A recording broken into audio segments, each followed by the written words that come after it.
Oke, thank you, Dad.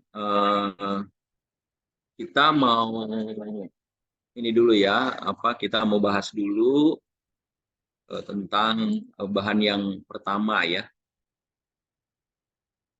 Sorry, ini salah.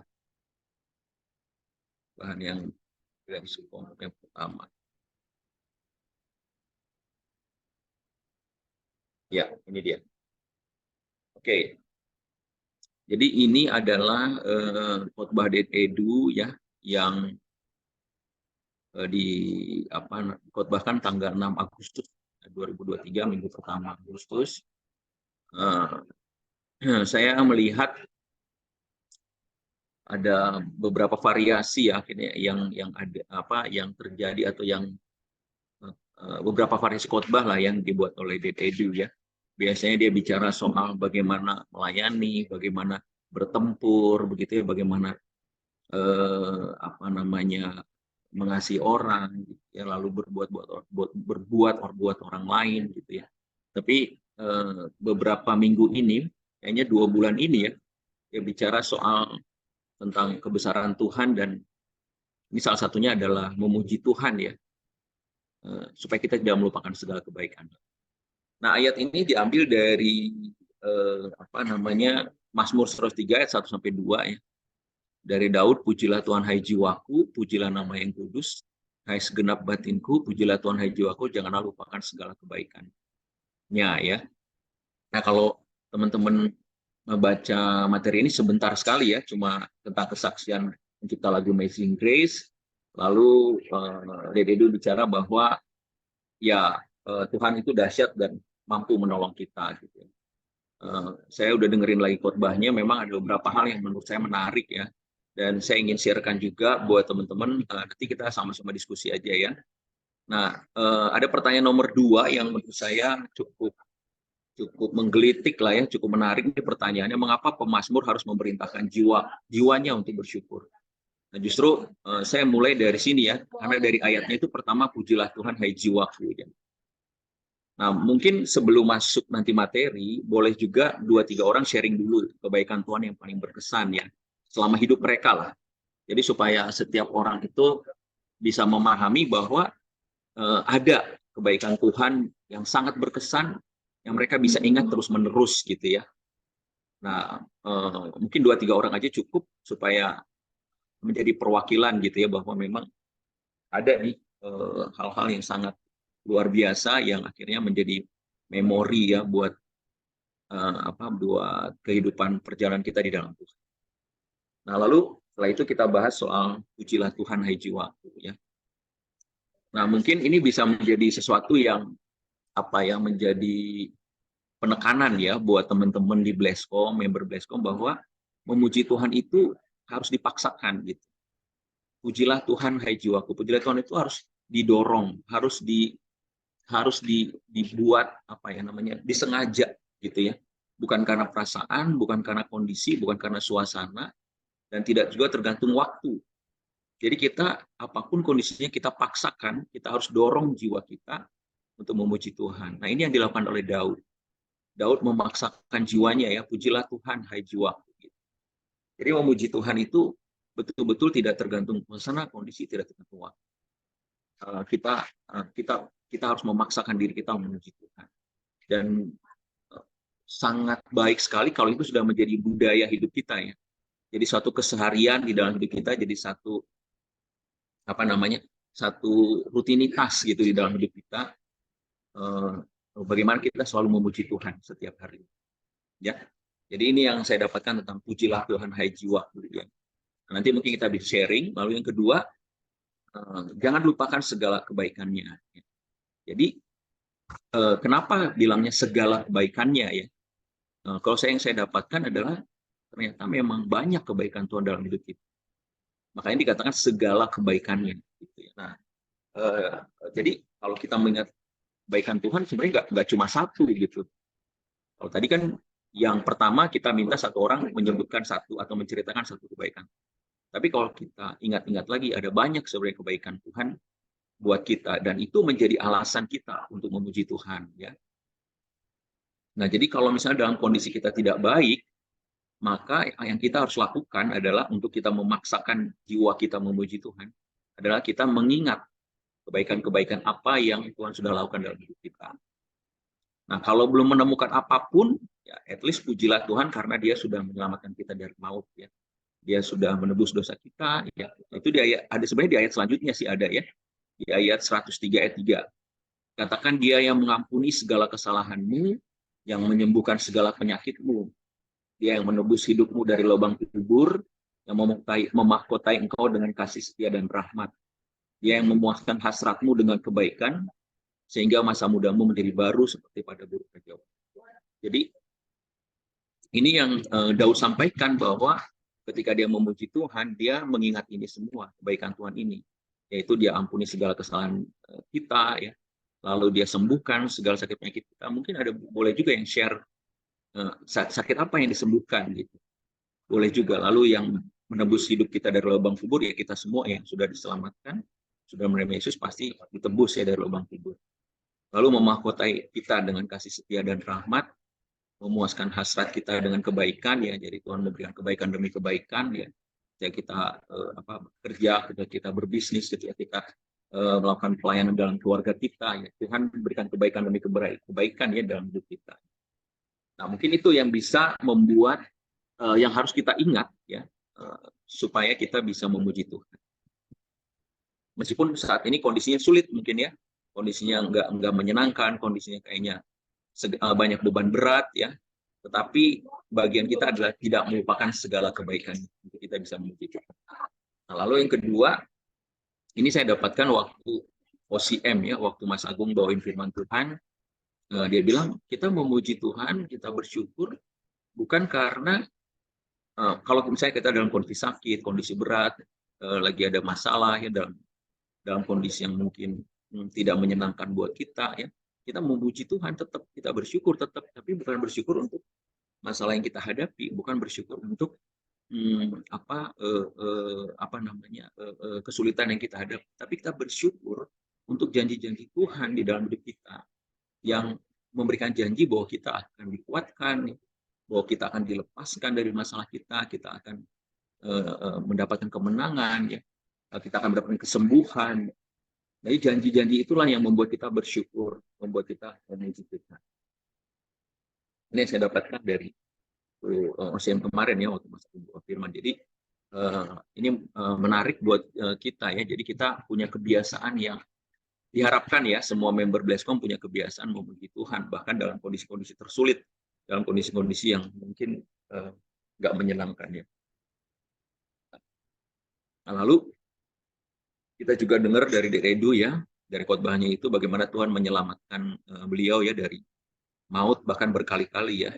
Di jalan raya katanya dia hampir kecelakaan, lalu syaraf kejepit selama sebulan, ya.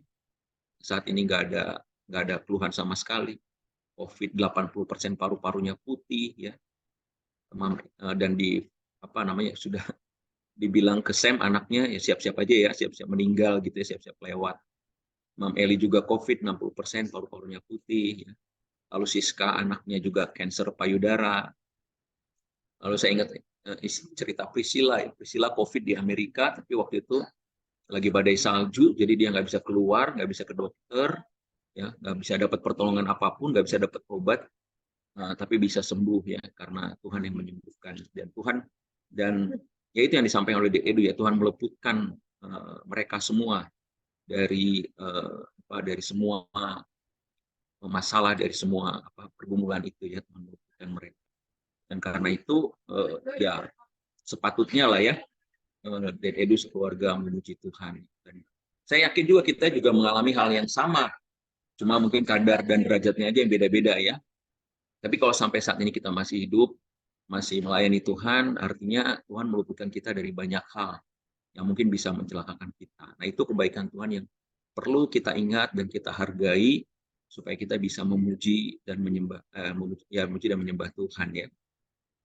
Ya, nah, mungkin tadi sudah cerita sih, ya, jadi sudah didorong cerita. Nah, mungkin ini kita bagikan untuk menguatkan mereka selalu, ya, teman-teman di Blesscom, supaya dalam kondisi apapun tetap memuji Tuhan. Ini kita mau tanamkan dua hal ini, Kita harus memaksakan diri untuk memuji Tuhan, mendorong jiwa kita untuk memuji Tuhan dalam segala kondisi, waktu, dan suasana, ya.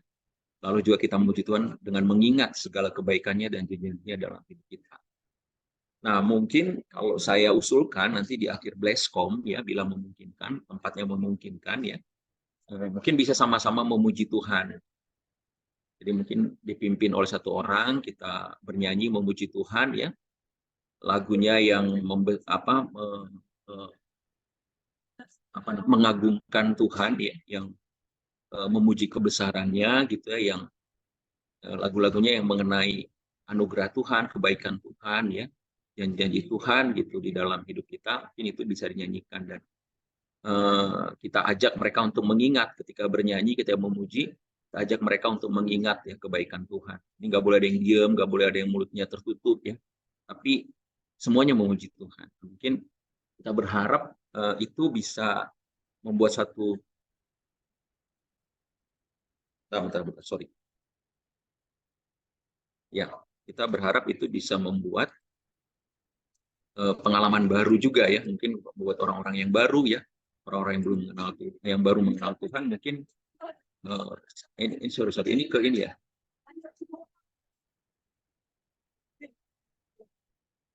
Ya, jadi kita dengan itu diharapkan mereka mengalami pengalaman baru dengan Tuhan, gitu ya, di situ. Harap ada lawatan juga, semua mengalami Tuhan, semua mengalami satu pengalaman baru lah, ya.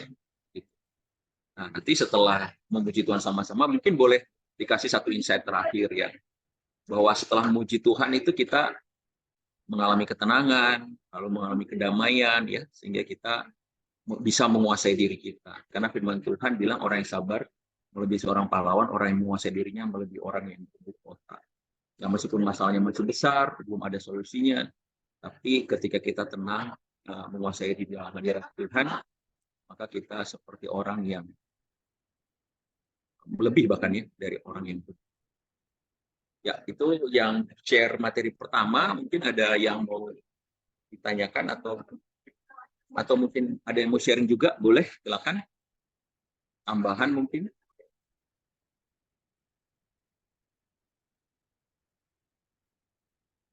Shalom, Hesti, Kaputi, Ika, Ia, Heni, shalom semuanya.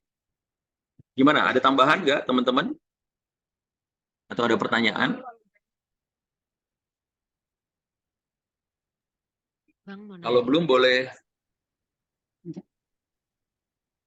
Kalau belum boleh ini boleh ya? Kasih jempol kali, ya. Supaya Bang. ada reaksinya, supaya jangan merasa sendirian saya. Halo, Bang. Yes, Nela, gimana, Nela? Mau nanya boleh ya, Bang? Iya, boleh. Itu kan berarti tadi bersyukurnya karena satu kan kita tanya apa yang sudah dia alami akan kebaikan Tuhan, dan kedua janjinya ya, Bang. Kalau seseorang itu merasa, aduh hidup aku pahit semua gitu, Bang. Maksudnya ada sih kebaikan Tuhan mungkin, tapi dalam kehidupannya tuh benar-benar kelam gitu loh, Bang. Misalnya mengalami pemerkosaan, meninggal suaminya, begitu-begitu. Jadi ya Tuhan baik, saya masih hidup, masih bernafas gitu. Maksudnya oke, janji Tuhan saya tahu gitu. Maksudnya lebih ke gimana kalau ada yang mengalami hal gitu gitu ya, Bang, cara cara kita, meng-encourage dia tuh untuk terus tetap ya percaya pada janji itu, dan maksudnya tuh lebih ke takutnya ada orang yang kayak kalau ditanya kan ya pahit aja gitu loh, Bang, rasanya gitu mungkin. Ya, nanti mungkin boleh bantu teman-teman yang mau jawab, ya. Tapi orang-orang seperti ini memang perlu ditemenin, Nela. Memang kadang perkataan kita tuh udah nggak masuk gitu ke mereka, ya. Tapi perlu ditemenin untuk yuk sama-sama menyembah Tuhan, sama-sama memuji Tuhan, sama-sama mungkin melayani Tuhan, gitu ya. Saya yakin, ya, ketika itu dilakukan maka pemulihannya terjadi, ya, pelan-pelan, meskipun pelan-pelan, ya. Sebetulnya mungkin saya nggak separah itu, ya, tapi buat saya juga merasakan hal yang sama sih di dalam pekerjaan, terutama ya di dalam pekerjaan bisnis saya, ya. Karena waktu mungkin udah dengar ceritanya, ya, waktu COVID itu benar-benar saya nggak ada pekerjaan ya, dan penghasilan saya nol. Dan di situ juga saya bilang bahwa Tuhan nggak baik kok sama saya, ya, gitu ya. Karena kami merasa nih, kami merasa sudah memberi banyak gitu ya, tapi ternyata malah Tuhan menutup jalan berkat gitu buat kita. Tapi saya melihat bagaimana ketika ya, kita doa sama-sama ya, saya, istri saya, sama anak-anak berdoa bareng gitu ya, itu menguatkan gitu, meskipun mungkin pelan ya, mungkin menguatkan. Lalu setelah itu juga melayani ya, saya banyak pikiran saya difokuskan pada pelayanan gitu ya, itu juga mengobati itu kondisi-kondisi tersebut ya. Dan saya belajar untuk membagikan rasa syukur ya, meskipun saya merasa enggak, biasa aja ini, enggak perlulah saya bagikan berkat gitu. Tapi karena saya perlu menceritakan sesuatu, saya pikir ya saya harus membagikan apa yang meskipun berkatnya terasa kecil gitu ya, ekspektasinya besar tapi berkatnya terasa kecil, dan itu ya saya bagikan gitu, dan itu menguatkan menurut saya ya, menguatkan juga diri saya. Jadi terjadi pemulihan di dalam fisik saya juga ya. Tadinya saya sakit-sakitan ya, sekarang saya nggak minum obat lagi tuh, saya pernah minum obat depresi, saya pernah minum obat eh, GERD yang lama ya, lansoprazol, omeprazol, ondansetron gitu, hampir tiap hari saya minum itu karena rasanya udah nggak ini. Tapi ternyata ketika diberi kepercayaan melayani, terus sering berdoa sama istri dan anak, yaitu menguatkan saya dan didukung juga ya oleh support system ya, ada Bang Yofi dan teman-teman leaders juga ya, dan saling menguatkan. Itu memberikan kekuatan buat saya gitu. Nah, jadi kalau menurut saya memang orang-orang seperti ini mungkin perlu ditemenin Nela, perlu ditemenin menyembah Tuhannya, memuji Tuhannya. Ya diberi firman Tuhan, dikuatkan terus. Memang nggak akan mudah ya. Tapi saya ingat satu ayat bahwa Tuhan, kemarin kita bagikan di PA bahwa Tuhan, saya bacakan aja ayatnya saja. Bentar ya, di Filipi ya. Kita yakin bahwa Tuhan yang menjaganya. Filipi berapa kemarin ya, Ded? Yang gue bagiin itu Filipi 1 ya. Nah, Filipi 1 dikatakan begini. Nggak kelihatan ya? Ayat 6. Akan hal ini aku yakin sepenuhnya, yaitu yang memulai pekerjaan yang baik di antara kamu, akan meneruskannya sampai pada akhirnya pada hari Kristus Yesus. Ya. Jadi kita percaya bahwa mungkin saat ini dia mengalami hal yang berat dan dia nggak bisa terima kondisinya. Tapi kita juga percaya bahwa Tuhan itu ia yang memulai pekerjaan yang baik.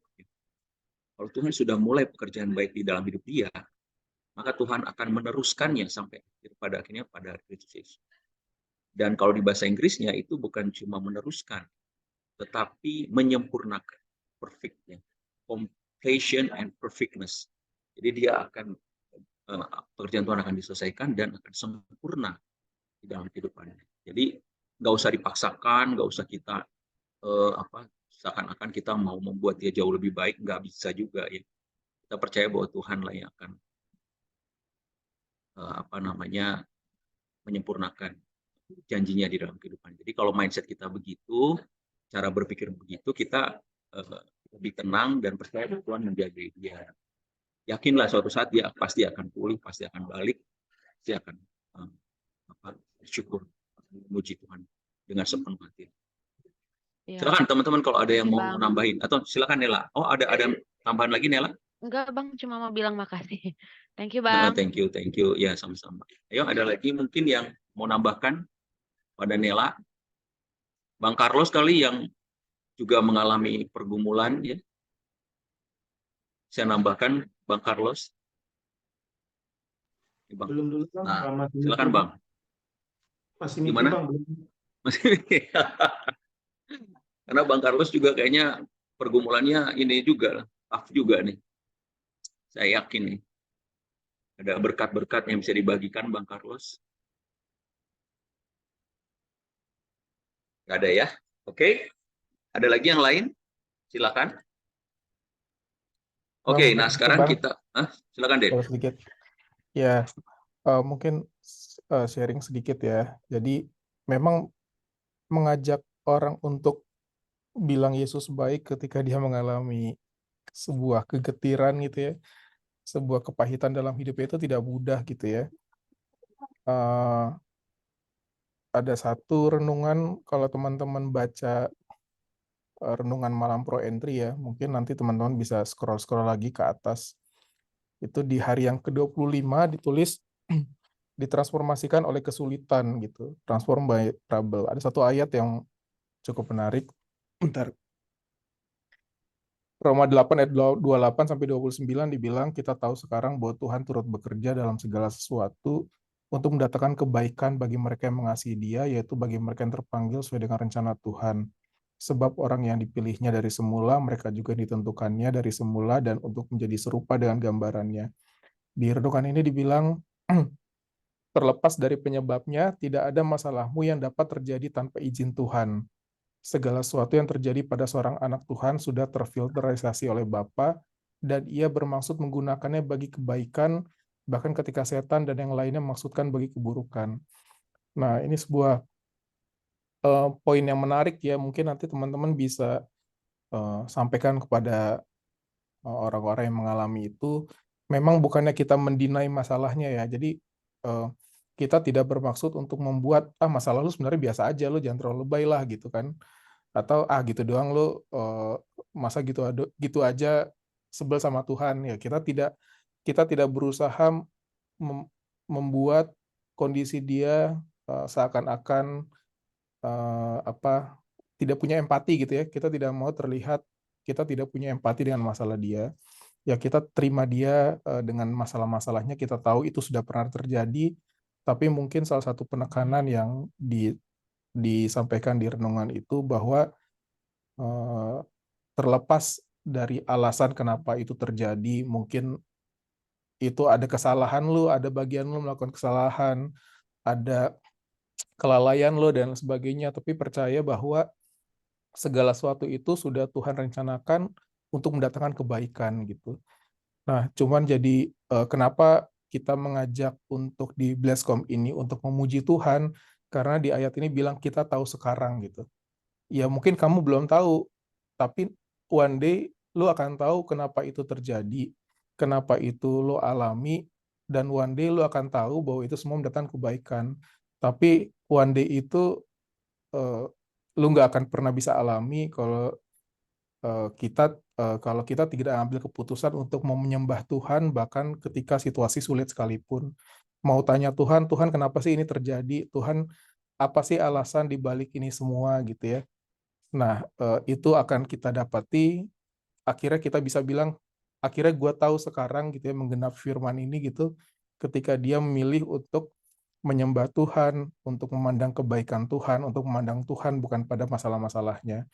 Ya memang mungkin tidak sulit buat dia, cuman memang jadi nanti challenge-nya buat kita nanti edifikator atau para leaders adalah tidak berusaha kehilangan empati atas masalah dia, cuman juga tidak terlalu masuk dalam penderitaannya dia dan akhirnya jadi kayak kasihan aja gitu ya.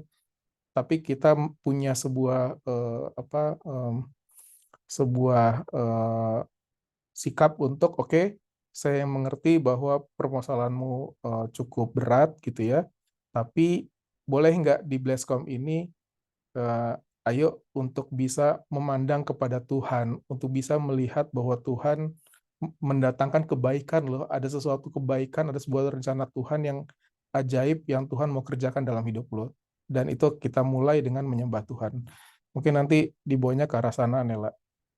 Gitu aja Bang, thank you Bang. Ya, thank you banyak Bang Ded. Thank you, Den ya. Ya betul ya. Jadi kalau boleh, makanya kita siapin ya. Jadi ketika kita menyiapkan Blesscom, kita siapin ya secara spirit juga kita siapin. Kita berdoa supaya suasananya ada hadirat Tuhan yang kuat ya.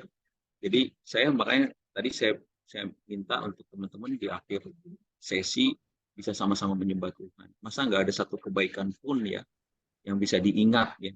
Nah, firman Tuhan, jangan lupakan segala kebaikan. Jadi kita ajak semuanya itu menyembah Tuhan dan mengingat satu kebaikan aja. Nggak usah banyak-banyak, satu kebaikan aja. Jadi ketika dia memuji Tuhan, dia ingat satu kebaikan. Kita berharap dengan mereka fokus pada kebaikan itu, mereka mulai melupakan mungkin kepahitan, kegetiran yang mereka alami. Gitu ya. Mereka lebih fokus kepada yang baik dan mereka bisa meniru Tuhan. Dan sekali lagi kalau mereka sudah memuji Tuhan, nah mereka kan mungkin mengalami sesuatu tuh pasti waktu mereka memuji Tuhan sama-sama dengan kita. Ya di akhirnya kita bilang bahwa Tuhan memberikan kekuatan, pada saat kita memuji Tuhan, Tuhan memberikan kemampuan kita, kemampuan untuk melewati semua masa itu dan berhasil menang ya di dalam masa yang ada. Ya semoga itu bisa diterima dan semoga semuanya bisa melakukannya ya nanti. Oke, yang kedua kita bahas tentang ini khotbah Mam Eli ya. Jadi ini juga sebetulnya menurut saya gimana ya? Saya ngelihat Mam Eli punya satu keinginan untuk membuat bukan keinginan, dia mendapatkan banyak hikmat dari setiap ayat yang dia baca gitu ya. Tapi mungkin Mam Eli secara komunikasi memang agak sulit ya, tapi sebetulnya saya melihat bahwa beliau mencoba untuk mendapatkan banyak poin nih dari setiap firman yang beliau baca ya, dan saya lihat itu luar biasa juga ya, banyak hal yang kita dapatkan gitu ya dari firman Tuhan itu. Nah, sekarang saya pengen bagikan itu ya di sini. Nah, nanti teman-teman baca aja ya bahwa katanya Tuhan di firman Tuhan itu di Ulangan 31 ayat 8 bahwa Tuhan akan menyertai kita, dia tidak akan membiarkan, tidak meninggalkan kita, jangan takut dan jangan patah hati ya. Nah, yang Mam Eli sampaikan itu saya coba ulang lagi ya, bahwa dia itu bicara bahwa di dalam kita itu ada hadirat Tuhan. Jadi, sebentar. Jadi saya pengen sampaikan ini. Ini sorry. Ini saya tulis never give up. Ini sering banget kita dengar. Tapi sebenarnya yang saya dapatkan dari Mam Eli itu bukan soal never give up-nya yang sangat penting yang dia tekankan ya. Tetapi bagaimana kita mempercayai ya bahwa Tuhan itu sanggup memenuhi janjinya di dalam hidup kita ya. Nah, mungkin Bang, nanti kita boleh bahannya belum ganti Bang di layar Bang, yang di share screen. Oh, belum ganti ya? Sorry. Ya, oke. Saya share ulang.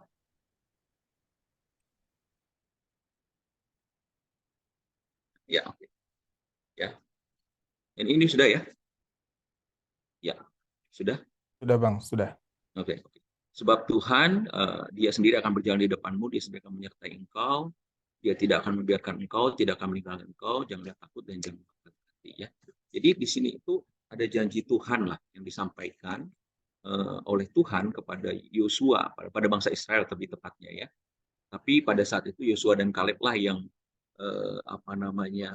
step up gitu ya, lalu mengambil firman Tuhan ini dan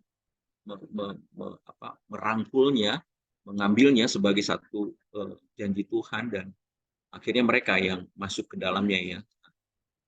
Di dalam perjalanan itu, nah ini yang Imam Eli sharekan sebetulnya dari Ulangan 13 dan 14 ya. Bilangan 13 dan 14 ya. Nah, jadi saya mendengarkan khotbah ini lagi sebetulnya bukan soal never give up-nya justru yang penting, tapi soal bagaimana kita percaya bahwa janji Tuhan itu pasti digenapi ya.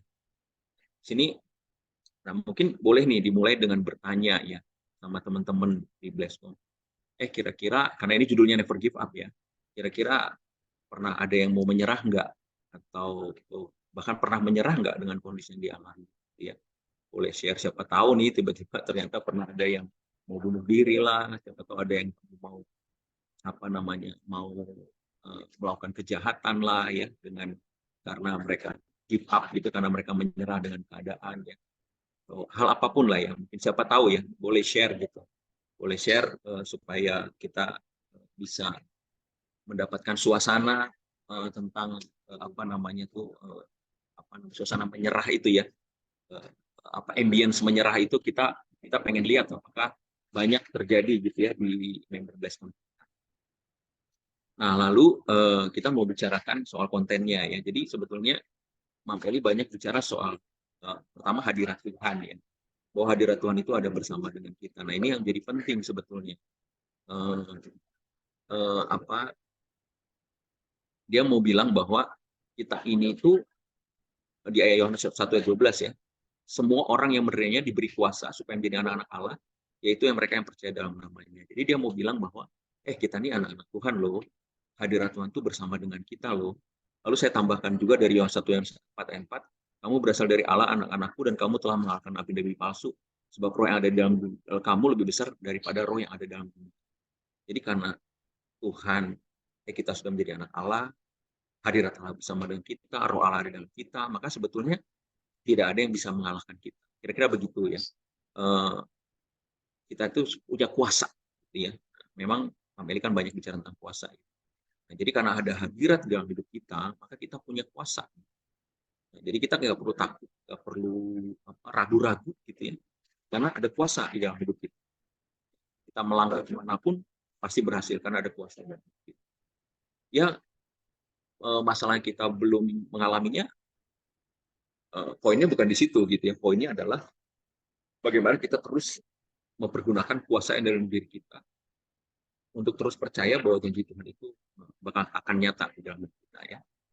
Nah, itu poin pertama yang tentang hadirat Tuhan. Lalu yang kedua adalah bahwa memang ada janji Tuhan kelimpahan gitu. Memang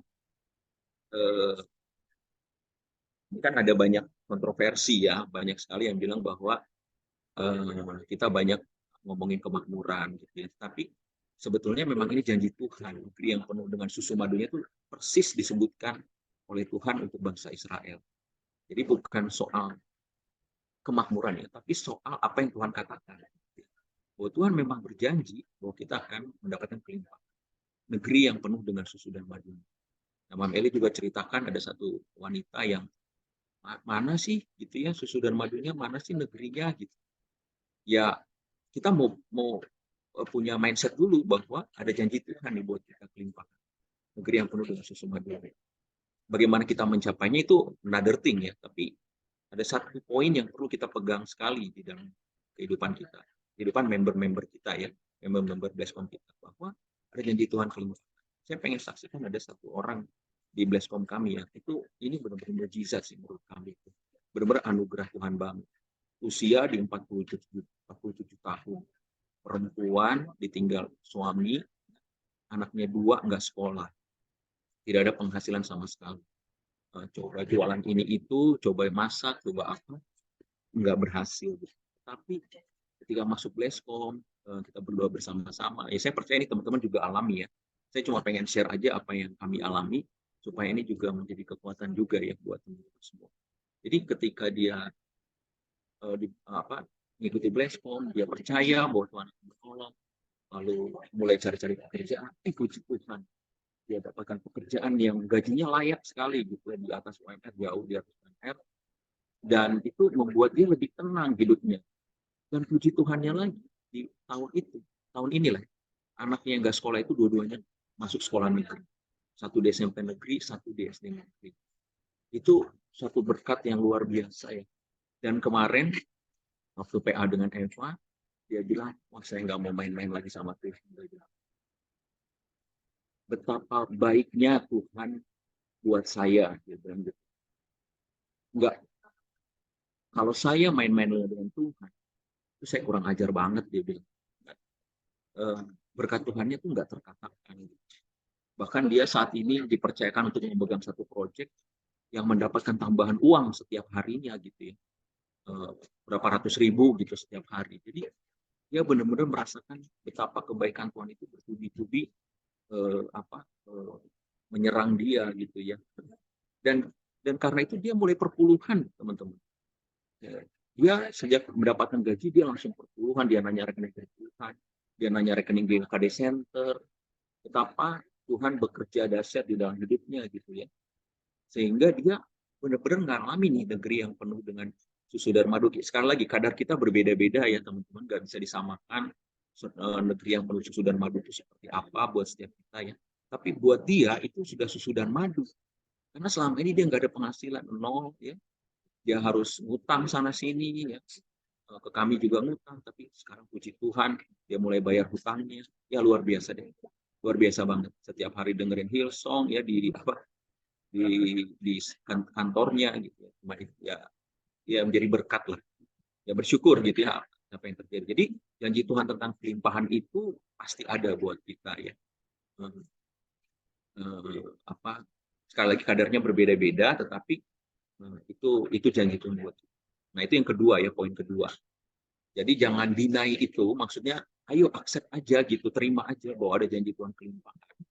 Karena bangsa Israel itu gagal masuk ke tanah perjanjian karena mereka menolak terus negeri yang penuh dengan susu dan madu ini. Mereka selalu bilang, aku mau kembali ke Mesir. Ayo kita bangkitkan seorang pemimpin yang bisa membawa kami kembali ke Mesir gitu. Jadi mereka tuh selalu menolak negeri yang penuh susu dan madu di Kanaan gitu. Nah itu akhirnya mereka akhirnya benar-benar nggak bisa secara real, mereka akhirnya tidak bisa menerima negeri yang penuh susu dan madu karena mereka akhirnya meninggal mati semua di padang gurun ya, karena selama 40 tahun mereka harus berkelana di sana dan akhirnya mereka meninggal satu persatu. Bahkan kalau teman-teman dengar ceritanya Ulangan ini, itu kan 10-nya itu pemimpin teman-teman. 12-12-nya itu pemimpin. Jadi bukan orang biasa juga. Itu semuanya 10-10-nya itu pemimpin bangsa Israel. Pemimpin suku-suku di bangsa Israel. Tapi hanya 2 yang betul-betul bisa mengembrace, merangkul janji Tuhan. Yang menerima janji Tuhan. Yang 10 menolak dan akhirnya mati di tempat ya. Kalau mereka mati di tempat, bukan mati sepanjang perjalanan, tapi mereka mati di tempat karena menolak janji Tuhan. Jadi sebetulnya kan menarik gitu ya, bahwa ini tuh janji, hadiah yang diberikan, tapi kita menolak hadiah itu. Dan kita mau bersusah-susah kembali ke Mesir gitu. Satu pekerjaan yang susah, tapi hasilnya zong gitu ya, mau dikerjakan. Padahal ada hadiah yang menarik, yang nggak perlu capek-capek, tapi kita nggak mau ambil gitu. Saya jadi ingat tentang, nggak apa-apa ya sedikit melenceng ya. Saya ingat deh, Roma 6 ayat 23. Upah dosa adalah maut, tapi kasih karunia Allah ialah hidup yang menyelamatkan dalam Kristus Yesus. Itu kan upah, tahu kan upah ya? Upah itu kan kita kerja, terus kita dikasih upah gitu ya. Jadi dosa itu sebenarnya kerja capek gitu kerjain dosa itu. Tapi dikasih upah, dan upahnya zong, maut gitu ya. Tapi Tuhan kasih hadiah, karunia, hidup yang kekal. Jadi beda banget.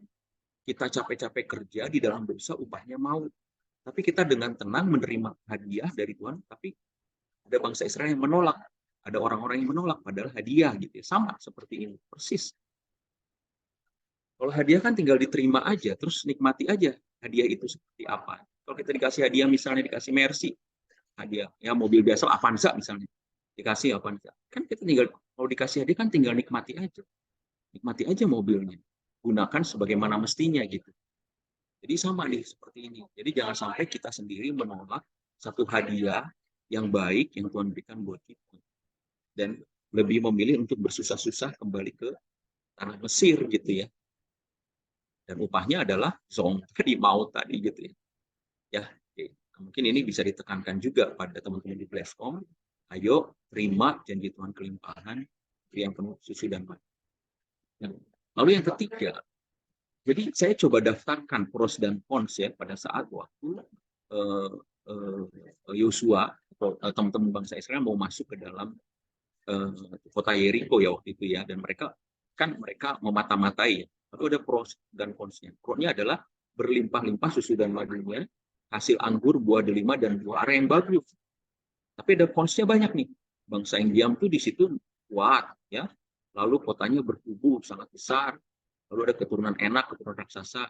Lalu ada orang Amalek di tanah Negeb, orang Het, orang Yebus, orang Amori di pegunungan, orang Kanaan diam sepanjang laut, sepanjang tepi sungai. Jadi pro-nya lebih sedikit daripada cons-nya. Cons-nya banyak sekali.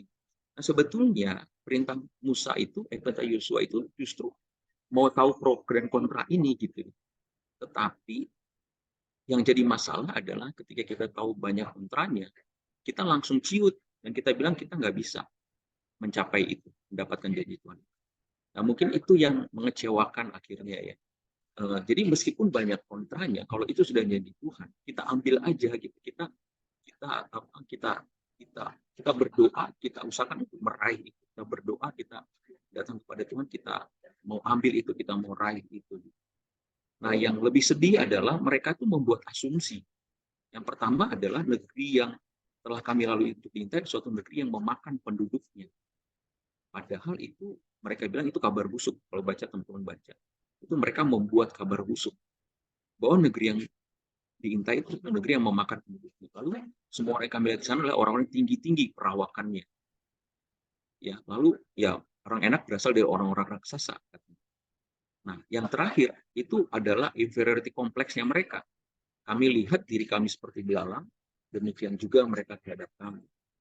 Nah, mungkin ini suatu yang penting juga buat kita anak-anak Tuhan, ya, bahwa kita sebetulnya sudah dilayakkan Tuhan untuk menerima semua janji Tuhan, tapi kadang kita merasa bahwa kita tidak cukup baik, tidak cukup hebat, kita merasa diri kita belalang, ya, jadi kita nggak percaya bahwa Tuhan itu mau memberikan hadiah itu buat kita. Padahal hadiah itu nggak pernah ada syarat.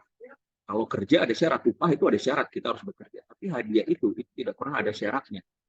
Hadiah itu diberikan aja kepada orang yang memang dia pengen berikan hadiah. Kita tinggal menerimanya. Kan itu janji Tuhan buat kita. Berarti hadiah itu buat kita. Kita tinggal. Ini juga perlu ditekankan sama member-member Blesscom. Kalau kita sudah berjanji Tuhan, apapun masalah yang dihadapi, kondisi yang dihadapi, kita jangan lihat itu gitu ya. Kita lihat apa yang menjadi berkat Tuhan. Nah, ini juga buat ketua-ketua Blesscom nih, chief Blesscom. Saya juga bisa berharap teman-teman bisa melihat ini dari segi bahwa ada janji Tuhan buat Blesscom kita. Blesscom kita akan berkembang. Blesscom kita itu akan memenangkan banyak jiwa. Blesscom kita ini bisa memberkati banyak orang.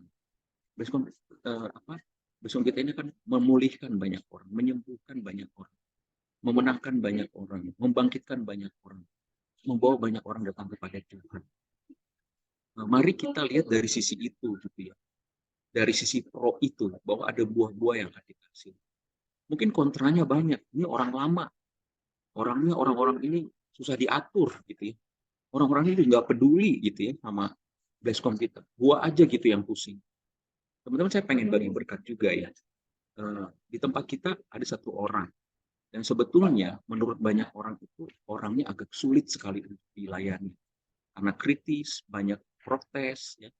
Mungkin teman-teman ngelihat saya keras ya. Teman-teman harus lihat dia. Dia lebih keras daripada saya. Jadi teman-teman akan lihat bagaimana dia itu selalu memberikan kritik, memberikan memandang negatif, selalu itu terjadi. Mungkin kalau orang ini masuk ke Blesscom teman-teman, mungkin juga belum tentu bisa diterima. Ya. Karena kenapa kami diminta untuk bikin Blesscom Favor? Ini karena kondisi ini. Karena kondisi bahwa orang-orang ini tidak bisa diterima, belum tentu bisa diterima di Blesscom lain. Nah, tetapi ternyata teman-teman semuanya, inilah berkat Tuhan yang luar biasa. Orang ini tuh menjangkaunya luar biasa. Jadi orang ini tuh selalu meminta untuk kami mendoakan, meminta kami untuk mengunjungi, meminta kami untuk ini ada masalah, ini ada masalah. Saya bilang apa yang bisa kami bantu, apa yang bisa kami doakan, siapa yang bisa kami kunjungi. Jadi bagian kami akhirnya siapapun yang dia feeding, ya siapapun yang dia nama yang dia informasikan di grup Blesscom kami datangi, kami doakan, kami kunjungi. Dan akhirnya teman-teman bisa lihat banyak yang mengalami mengalami pemulihan, banyak yang mengalami perbaikan di dalam hidupnya, banyak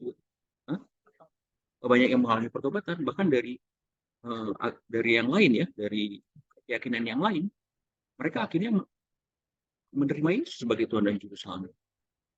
Jadi kalau kita melihat kontranya, maka sekali lagi saya pernah sampaikan ini, kalau kita melihat kontra, melihat sesuatu negatif, maka reaksi kita atau behavior kita itu kita akan negatif. Dan ketika behavior kita negatif, maka resultnya negatif.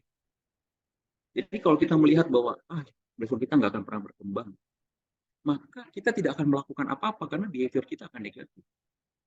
Tapi kalau kita bilang Blesscom saya pasti berkembang, maka behavior kita akan positif. Ayo, siapa yang bisa dikunjungi? Siapa yang bisa didoakan? Siapa yang butuh pertolongan? Nah, ketika behavior kita seperti itu, maka kita mulai mengunjungi, kita mulai mendoakan, kita mulai memberikan waktu untuk orang-orang, maka resultnya positif. Nah, pada saat resultnya positif, mindset kita berkembang. Ternyata makin banyak nih orangnya, makin yakin kita bahwa makin ini blessing-nya akan semakin berkembang. Nah, mungkin seperti itu juga ya. Jadi bahwa yang saya dapatkan ya ketika saya menyiapkan ini, bahwa ketika kita memegang janji Tuhan di dalam blessing kita, memegang janji Tuhan dalam blessing kita, maka pola pikir mindset kita positif karena janji Tuhan itu kan positif buat kita ya. Nah, ketika kita pegang janji Tuhan itu, maka behavior kita tuh positif. Ketika behavior kita positif, maka resultnya positif. Ayo, saya mengundang teman-teman semua nih, mendorong teman-teman semua, ayo mulai berpikir positif atau cari janji Tuhannya buat blessing teman-teman semua. Kita datang sama Tuhan, kita mengandung kita. Kalau dulu bahasanya tuh sakit bersalin ya. Sakit bersalin untuk blessing Tuhan. Ini kondisi blessing saya nih Tuhan, kayaknya orang-orang udah orang lama, nggak peduli, kayaknya nggak mau menjangkau. Ya, kita doakan, kita datang sama Tuhan. Dan kita ambil janji Tuhan bahwa blessing akan berkembang, bermultiplikasi. Nah, mulai dari situ, saya yakin behavior kita akan berbeda ya. Behavior kita akan lebih positif dan resultnya juga pasti lebih. Ya. Jadi meskipun banyak kontranya, pegang janji Tuhan, pegang yang pro-nya gitu ya. Oke, itu share saya satu. Yang keempat adalah segenap hati mempercayai Tuhan. Jadi ini ditekankan terus sama Mam Eli kemarin bahwa Kaleb dan Yosua itu segenap hati. Ayatnya mungkin ya Yakobus yang sudah sangat tenar ya. Ini tentang hikmat sebetulnya, tetapi sering dihubungkan kepada kepercayaan yang tidak berbanding. Hendaklah yang mintanya dalam iman sama sekali jangan bimbang, sebab orang yang bimbang sama dengan gelombang laut yang diombang-ambingkan kian kemari oleh angin. Orang yang demikian janganlah mengira bahwa akan menerima sesuatu dari Tuhan. Sebab orang yang mendua hati tidak akan tenang dalam hidup. Ya, kita mau tenang dalam hidup kita segenap hati percaya ya bahwa Tuhan pasti memberikan kehidupan yang penuh dengan kelimpahan seperti yang dikatakan tadi ya. Nah, sehingga kita ketika sedang menjalani hidup kita nggak menyerah. Gitu. Jadi karena ada hadirat Tuhan, ada janji kelimpahan, ada tes. Kedengeran kan suara saya? Dengeran, Bang. Oke. Ya, jadi ketika kita percaya bahwa ada hadirat Tuhan, ada roh Allah yang lebih besar dari roh apapun dunia yang dalam hidup kita, kalau kita punya janji Tuhan dan kita mempercayai itu ya, lebih mempercayai janji Tuhan ya daripada segala masalah yang mungkin ada ya. Dan yang keempat, kita dengan segenap hati memegang janji itu, maka kita tidak akan pernah melihat sampai Tuhan membuat semua janjinya digenapi ya di ayat terakhir. Maka sekarang sebentar lagi Yosua 23:14, aku akan menempuh jalan yang panas, sebab itu insaflah dengan segenap hati, segenap jiwa ini, bahwa satu pun dari segala yang baik yang telah janjikan kepada oleh Tuhan Allah tidak ada yang tidak dipenuhi, semuanya telah digenapi bagimu, tidak ada satupun yang tidak dipenuhi. Ada 2 ayat tentang itu di Yosua 21:45, dari segala yang baik yang dijadikan Tuhan pada kaum Israel, tidak ada yang tidak dipenuhi, semuanya terpenuhi. Nah, jadi ini perlu kita tekankan kepada mereka. Lalu yang terakhir, mereka diminta untuk mengingat janji-janji Tuhan yang pernah mereka dapatkan. Kalau boleh ditulis juga boleh. Mungkin kita bawain kertas sama pulpen, yuk boleh dong tulis dong. Apa sih janji Tuhan 1 atau 2 gitu ya. Atau boleh juga di note-nya di HP itu ada note kan. Boleh tulis 1 atau 2 janji Tuhan. Nah, itu pegang ya. Jangan dihapus note-nya ya. Kita doain sama-sama dan kita saya bahwa itu akan digenapi. Kita diakhiri dengan doa sama-sama untuk semua janji Tuhan. Bisa begitu mungkin. Oke, itu dari saya. Silakan ada masukan lagi dari teman-teman atau dari Dedi. Ada yang mau tambahkan? Teman-teman juga ada yang mau nambahkan boleh ya. Siapa tahu dapatkan insight yang berbeda dan bisa memperkaya kita, sangat ditunggu masukannya. Silakan, teman-teman. Kikis mungkin sebagai pembuat materi boleh 1-2 patah kata.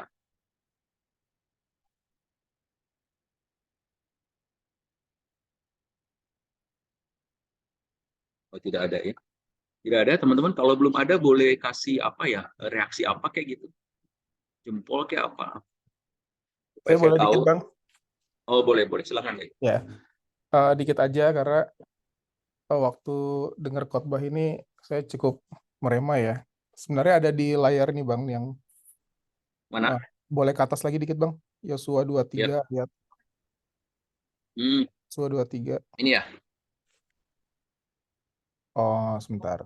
Nggak ada ternyata. Bukan ini. Ya, Yosua 21. Ayat 45. Nih. Ayat 44. Nggak ada ya? Oh, sebelumnya. Nggak Ya. ada ya. Ya, jadi saya cukup merema ya ayat ini ketika Mam Eli bagikan. Saya bacain ya. Dan Tuhan mengaruniakan kepada mereka keamanan ke segala penjuru tepat seperti yang dijanjikannya dengan bersumpah kepada nenek moyang mereka. Tidak ada seorang pun dari musuhnya yang tahan berdiri menghadapi mereka. Semua musuhnya diserahkan Tuhan kepada mereka.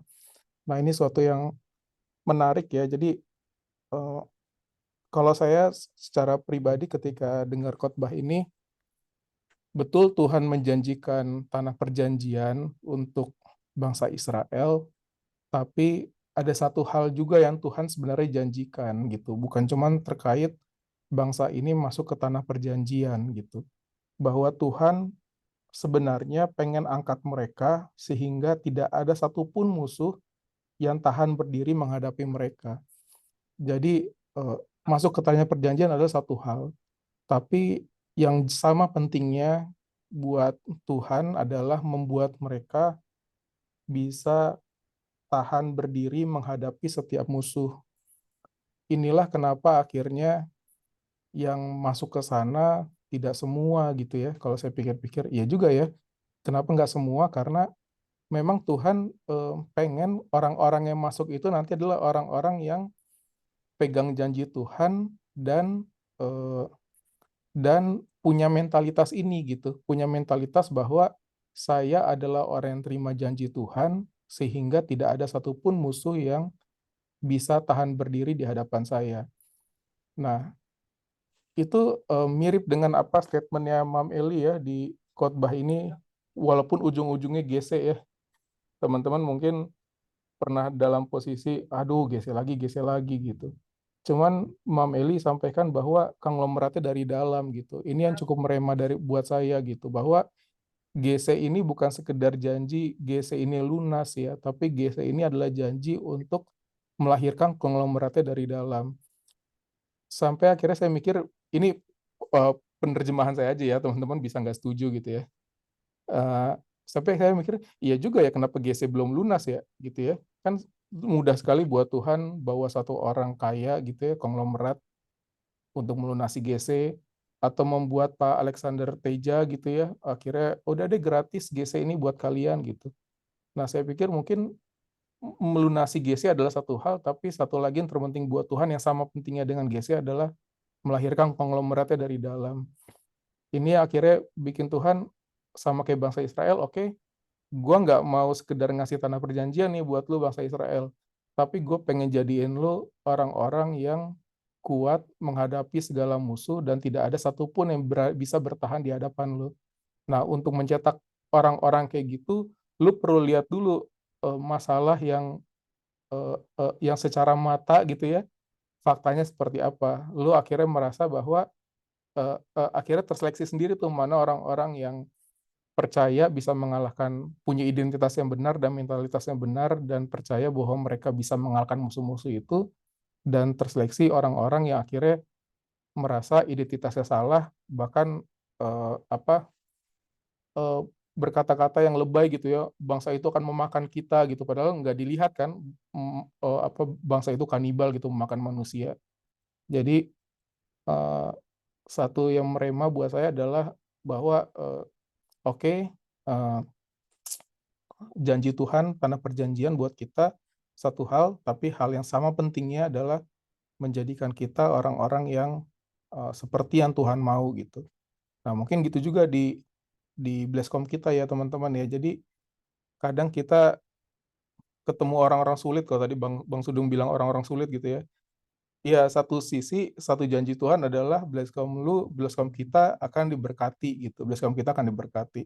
Tapi janji yang sama pentingnya adalah Tuhan mau berperkara untuk setiap kita, para chief, para assistant chief, untuk kita bisa kapasitas kita diperbesar juga gitu, menghadapi orang-orang sulit ini gitu, menghadapi hal-hal tantangan-tantangan, challenge dalam Blesscom kita, karena buat Tuhan mudah sekali bawa orang baru ke Blesscom kita, tapi yang sama pentingnya adalah bagaimana Tuhan pengen bawa kita para leaders, para chief untuk punya mentalitas yang benar dalam mengembangkan Blesscom, dalam melihat GC ini gitu. Jadi itu mungkin yang cukup merema dalam khotbahnya Mama Eli kemarin.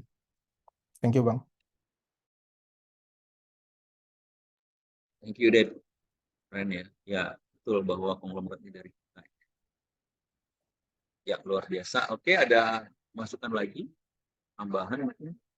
Bang Yopi lagi melayani di ISPAK apartemen ya, yang tadi ya, yang teman kami yang mungkin agak sulit dihandle sebetulnya kata orang, gitu, tapi banyak menjangkau banyak orang ya, dan dia selalu membuat persekutuan dimanapun ya, di apartemennya dia buat persekutuan, di kantornya dia buat persekutuan, jadi orang luar biasa sebetulnya.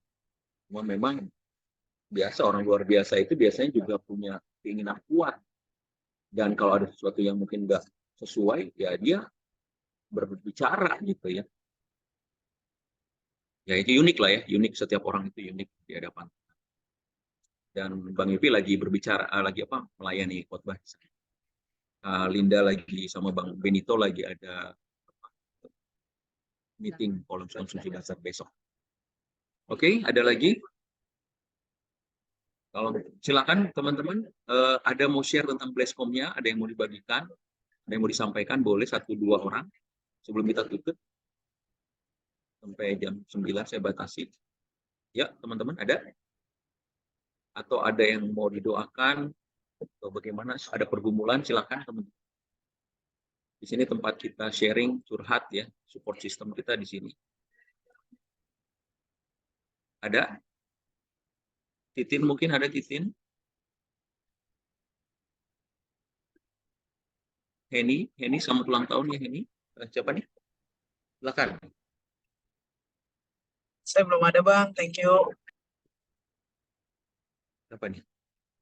Oh Titin.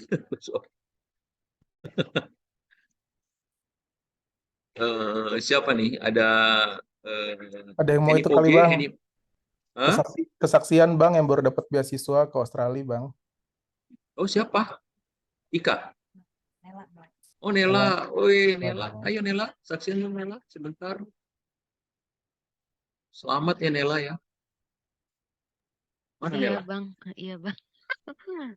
Ayo dong, kesaksian dong. Apa nih kesaksiannya? Ya, iya puji Tuhan Bang. Kemarin pengumuman, enggak kemarin ya, beberapa waktu lalu Bang. Jadinya Januari akan melanjutkan studi S2 ke Australia. Ya, puji.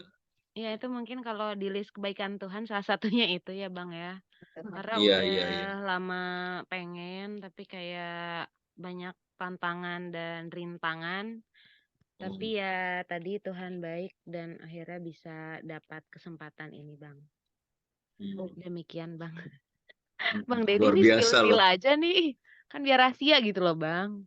Masih lama soalnya Bang. Nanti udah pada dadah-dadah padahal masih lama. Enggak lah, kita nggak mau dadah-dadah kok, kita mau menyambut kembali. Dan kita berharapnya sudah ada pasangan sampai di Jakarta. Iya, itu di Indonesia. Itu dia. itu nantilah kesaksian berikutnya akan kebaikan Tuhan. Oh iya, amin. Katanya didoain di retret ya kemarin ya. Puji Tuhan ya. Enggak ya? Oh sebelum retret sempat didoain ya. Oh sempat cerita siapa? Mau diskusi kita. Ya udah oke. Selamat ya Nela. Iya, thank you ya Bang. Makasih Ya, Bang Denny carilah cowok, juga udah di-spill. Iya, carilah cowok Australia. pengennya sih, udah nggak jadi deh Bang, nggak jadi. Oke, makasih Bang. Orang Indonesia yang ada sekolah di Australia juga ya. Oke, nice. Ada lagi yang mau bagi berkat? Jadi sudah diterima deh di Eropa, di Belanda deh. Belum Bang. Ayo siapa? Ada yang mau bagi berkat? Mas Anto mungkin sharing. Bang Monang mungkin. Belum ada? Nathan ada?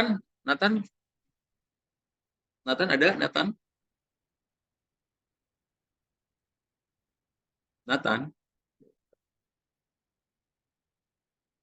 Oke, kalau tidak ada, kita mau tutup dalam doa ya. Doa. Dedi doa deh. Dit. Oke. Yuk kita berdoa ya. Terima kasih Tuhan untuk hari ini kami boleh berdiskusi, kami boleh sama-sama diperlengkapi dalam menyiapkan Blesscom kami di bulan depan Tuhan. Tuhan, terima kasih untuk insight-insight yang Tuhan boleh nyatakan pada setiap kami. Terima kasih untuk tim Mas Kikis dan tim yang sudah menyiapkan bahan dengan sangat baik. Terima kasih untuk orang-orang yang bisa memberikan diri untuk melayani bulan depan sebagai edifikator, para chief, para asisten chief, para tim inti. Terima kasih Tuhan untuk kami bisa tetap melayani Tuhan di Blesscom kami. Kami mau punya sebuah mentalitas yang sama dengan Caleb dan Yosua Tuhan, bahwa sesulit apapun kondisi yang kami sedang hadapi, entah itu dalam pekerjaan, dalam keluarga, dalam Blesscom kami, bahkan kami percaya bahwa apa yang kami lihat, apa yang kami rasakan, bukan itu yang menentukan janji firman Tuhan dalam Blesscom kami, tapi apa kata Tuhanlah itu yang menentukannya Tuhan. Apa kata Tuhanlah, janji Tuhanlah itu yang selalu kami pegang dan kami yakini Tuhan. Kami akan punya mentalitas yang benar di hadapan Tuhan untuk mau berdiri buat Blesscom kami. Kami percaya bukan cuma Blesscom kami diberkati, tapi Tuhan juga mau pribadi setiap kami, untuk kami punya mentalitas itu, untuk kami tetap percaya bahwa kamilah yang akan Tuhan angkat, kamilah yang akan Tuhan pakai untuk memberkati banyak orang, untuk bisa menuai jiwa-jiwa yang Tuhan sudah sediakan. Untuk itu Tuhan, dalam nama Yesus pada malam hari ini kami mau saling dukung satu dengan yang lain. Apapun yang hari ini sedang kami alami, mungkin sedang sakit, kami berdoa Tuhan setiap sakit penyakit sembuh dalam nama Yesus. Mungkin hari ini kami sedang mengalami challenge dalam pekerjaan kami, sudah mau akhir tahun, mungkin target masih belum tercapai, atau sedang mengalami masalah dalam teman kerja dengan pimpinan. Tuhan, kami berdoa Tuhan, semua masalah bisa solve Tuhan, semua masalah ada jalan keluarnya Tuhan. Omset-omset yang belum tercapai, target-target yang belum tercapai bisa tercapai dalam nama Yesus Tuhan. Ada kemurahan Tuhan, ada anugerah Tuhan yang boleh kami pegang, yang boleh kami tangkap Tuhan, yang kami boleh rasakan Tuhan dalam nama Yesus.